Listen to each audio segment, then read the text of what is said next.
Welcome to ABM People Insight, Step 3. In ABM People Insight, Step 3, we're going to build on the work we did in Step 1 on account selection and Step 2, account insight. In this section, we're going to talk about why does having people insight about our prospects matter. It's about getting the right message to the right people in the right accounts at the right time. ABM Step 3 is about identifying the right people. People Insight focuses on the efforts and attention of our sales team on the people that are most likely to be interested in our product or service. In this step, we're going to look at who do we need to get to know better. To influence our prospective buyers, we need to know them as much as possible from the outside looking in before first contact. And we also need to get them to know our company, our salespeople as trustworthy professionals and our product. We want to understand the people we'll be communicating with, and let's get to the right people within an organization and craft a personalized message to get their attention. In this step, we're going to do research into who, the people insight advanced work that we do before outreach. This is the advanced work to find the people in the industry that are most likely experiencing the problem we solve. We want to cultivate the prospects that are more likely to be interested in what our business has to offer so we can create personalized, contextually relevant communication.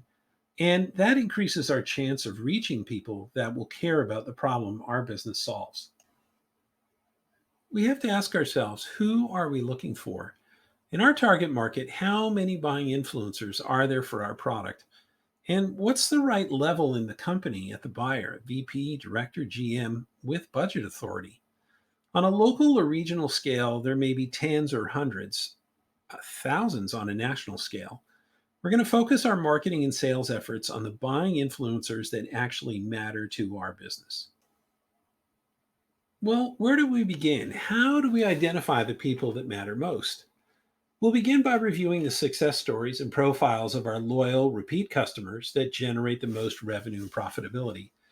And who opened the door to conversations within our sales team? What is the buyer persona based on empirical field data? And what was their job title and level in the company? Okay, so that makes us ask the question, what is the buyer persona? The buyer persona determines the characteristics of key stakeholders within that prospect company. The decision to invest in our company or not is made by these individuals. These stakeholders are also the people who will communicate with our sales team. It's an important part of targeting the right accounts, knowing the right people in those accounts. Well, then we want to turn to what information do we look for? Things like location. Where does this buyer reside? Job level, budget and purchase decisions, news sources. Where do they get their information? Where can we reach them? Are they a team player? And when they talk about themselves, do they focus on the we or do they focus on me? Authority to make business decisions, pain points. What do they face? And what interest groups are they following? Well, what can we learn about the buying committee? How do we get to know them? We have to be able to scale our ABM efforts and focus on the best customers for our business. So we want to dig into the buying journey and be introspective about what's effective. Understand the buying committee and the process within our customers. I want to break down the communications and deal flow to know what each buyer cares about: technical specs, reliability, support, sales, reference accounts, costs, etc. When we get started with this research, what does people insight research look like? Well, a skilled ABM analyst will identify the key people at the prospect company, and they start with insight on the job titles and a few keywords associated with the buyer persona. Then we provide feedback to the ABM analyst, more like this person and no more like that one. That's not what we're looking for. From there, they'll improve and we'll get closer to identifying the people we really want to talk with. What are the specifics we need for outreach? Well, obviously, we need the name of the person, contact information, could be email address, LinkedIn profile, occupation, job title, goals, challenges, and how our products solve a problem they face. We want to identify the right contacts for our business message. So we want deep insight on the people at the prospect company. That helps us better personalize the messaging and content. The ABM analyst will build detailed profiles on the contacts who are on the buying team, probably in the range of 5 to 10 contacts for a mid-sized company. We'll identify who's truly interested in our solutions or at least leaning toward making a purchase decision. As a starting point in the exercise, we want to look at job titles, for example.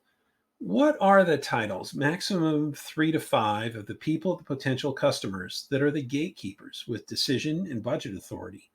Let's find that balance of calling too high and calling too low, or try for a mix of A B testing. Who at the prospect company will use the product and service and has the budget and authority to make the purchase decision? And who are the likely influencers or recommenders of a new product or new service?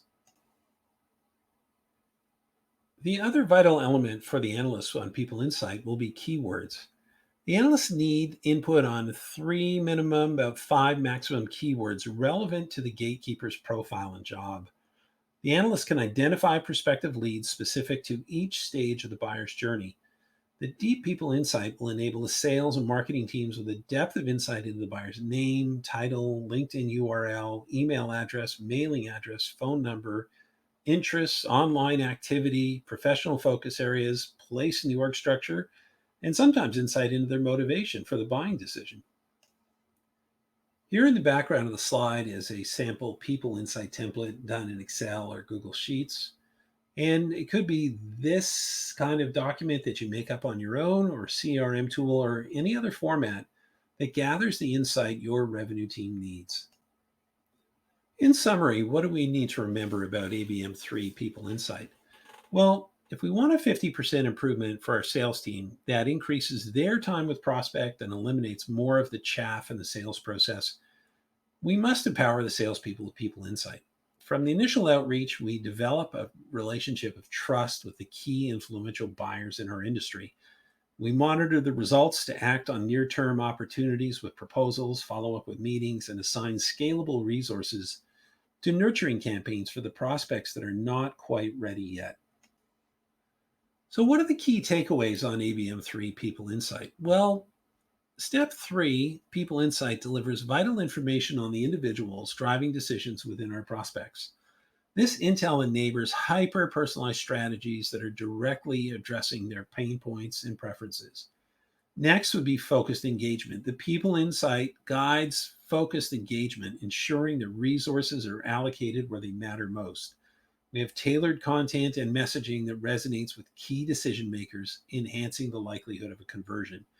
And relationship building. By understanding the people behind the accounts, ABM3 lays the foundation for meaningful, lasting relationships.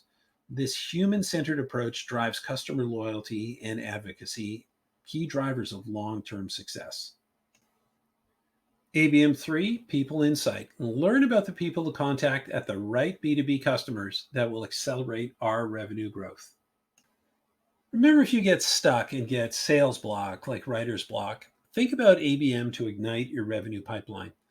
I identify accounts within your ICP that have the best chance of becoming customers. G, generate personalized messaging. N, nail your content plan before you start outreach and trial different mediums: podcasts, blogs, interviews, ebooks. I, include the cross team functions: marketing, sales, ops, biz dev, and finance as one integrated team. T, tabulate your results and track your ROI metrics conscientiously. Lastly, engage. Reach out to customers, start with a personalized, high touch message, and follow up with a methodical customer journey omnichannel